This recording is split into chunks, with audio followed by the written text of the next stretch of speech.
Hello, everyone, and welcome to another Too Many Guys soccer show, Other League Shorts. It's late May. Things are heating up in the lower leagues where we had two promotions over the weekend. And it's heating up here in northeastern Pennsylvania where it is absolutely sweltering in this room.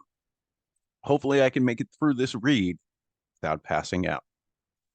All right, we'll recap the two completed finals in Leagues 1 and 2 before we preview the world's richest game, the championship playoff final.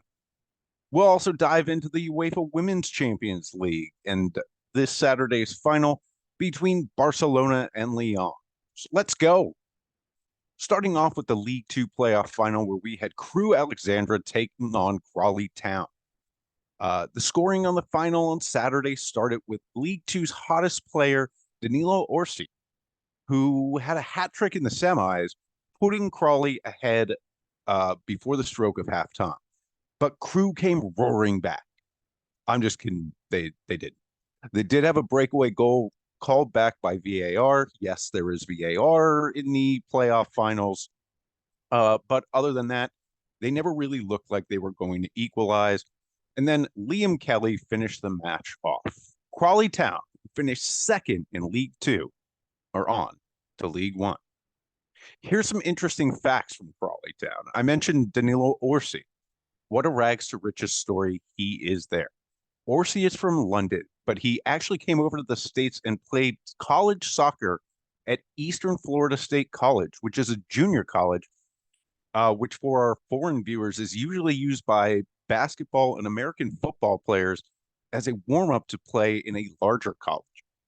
I don't really have time to explain to you how in these sports college is essentially a developmental league for the pros, but needless to say, in soccer, budding stars are not typically playing at junior colleges. Orsi went from there to mostly non-league football and working as a plumber. And in the previous two seasons, he'd only scored 5 goals, but he was brought to Crawley under a new ownership group led by Americans who, of course, using their data and analytics approach, happened to bring him to some great success. We love seeing our American boys over there doing well and not, like constantly firing managers at Chelsea or making TV shows about their every move or Wrexham or spending the money that they're sucking out of the club. Or I'm done with the subtlety. Crawley Town can be happy they're not owned by the Glazers. Congrats to Crawley Town on making it to League 1. Speaking of League 1, one team Crawley will not be taking on are Oxford United, who, after being close repeatedly over the last 5 years, have finally taken the step back up to the championship for the first time this millennium. Unlike in League 2, Bolton were clearly the better side throughout the season, placing third. But like in League 1, Oxford pretty much controlled this game, with Josh Murphy scoring twice in the first half and nearly stealing the game ball from Wembley in the second when an effort missed by just an inch. It must be very disappointing for Bolton. They're looking to work their way back up to the Premier League, and they were in contention for automatic promotion going into that final weekend. But you know what I said? Do not get forced into the playoffs. The whole story has to be a dream for Oxford manager Des Buckingham, who grew up in Oxford, is a lifelong fan of the U's, and was actually a coach of the Oxford U9 team 20 years ago before he moved on and coached in India. He coached in New Zealand. He actually led the New Zealand under-20s to Olympic qualification. But he returned home after previous coach Liam Manning left for greener pastures only this November. So in less than a full season, Buckingham has turned his beloved U's from a team that got drubbed 5-0 by Bolton to a team that is playing in the championship. Awesome story. Good luck to Oxford.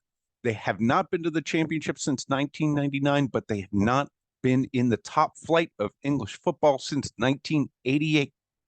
So let's see if Oxford can make that next and most difficult final step.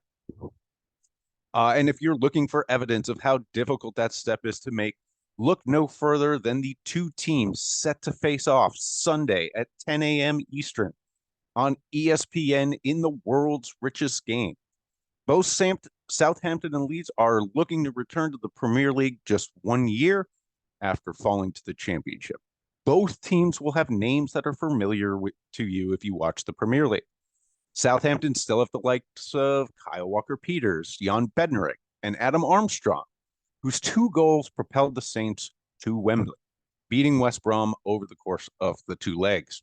Leeds still features Willie Gnonto, former Chelsea prospect Ethan Ampadu, and Junior Firpo, none of whom were amongst the 4 scorers as Leeds took care of Norwich 4-0 in the semis. So what are you going to be looking for in this? Leeds were the better side in the table for the year. They allowed the fewest goals in the Championship behind only second fewest goals behind only champions Leicester. That said, Southampton did the double over Leeds in the regular season, including winning on the final match day in what I accurately predicted would be a preview of this final at Wembley. Southampton features one of the highest scoring offenses in the league, behind only the 2 automatically promoted sides. So it basically comes down to whether Leeds' stifling defense can shut down Southampton's juggernaut attack. Leeds themselves are not a bad scoring offense, but Southampton will concede goal. The odds makers have Leeds as the favorite here, despite their 2 regular season losses to the Saints, with Leeds going off in a no-draw wager at 5-8, where Southampton would get you 5-4. It might be the hardest thing in sports to sweep a 3-game series against a team who's roughly your equal, but I think the Saints are certainly capable. We shall see on Sunday. All right, let's move to women's football, where I could sum up the WSL final weekend with this. Fran Kirby scored the final goal in a 6-0 drubbing of Man U, and Emma Hayes won her 7th winners medal. Thank you both for the memories. Finally, tonight, we will talk about the UEFA Women's Champions League, whose final is Saturday at noon Eastern, straight after the FA Cup. Stick to your TVs. I'll be cheering for City in that. But then head over to DAZN, either on their app or on YouTube. And I don't know, I guess you could cheer for Lindsey Horan or against Aitana Bonmati. That might just be me personally. You all know, but you all know you want an exciting young Chelsea men's team in the Europa League against apathetic Red Devils, and Barcelona to never win anything again, right? It's got to be universal feel.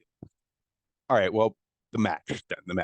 Lyon are the most successful team in the history of this competition, and Ada Hegerberg from Lyon has scored the most goals of anyone in this competition. And of course, leading the midfield is American captain Lindsey Horan. Barcelona have the aforementioned reigning Ballon d'Or winner Aitana Bonmati and 2-time winner Alexia Putellas, who doesn't even start behind players like Selma Periuelo and Carolina Graham-Hansen, who might herself win a Ballon d'Or this year. We'll see. Last time the 2 teams met in the final, Lyon, then 7-time champions, were still counted out, but they stunned the holders Barca for 3 quick goals in the first half, including one by American and now Chelsea star Catalina Macario. Barcelona are prone to slow starts in pressure matchups. Last year, they went down 2-0 in the first half against Wolfsburg before battling for 3 second-half goals. Lyon are going to have to take advantage of this, or the sitting champions will repeat. For both of these sides, their domestic league competition is pretty light. And both of these sides dominated on their way to wins, so this is the big prize. I do think Barcelona are a better side and will repeat, but I'll be pulling for my captain. And Saturday at noon, right after the FA Cup on DAZN. So, for the Too Many Guys Soccer Show, I want to thank you for watching or listening for another season of Other Leagues, whether in shorts or on the main show. We did all right this season, but we'll try to do better next year.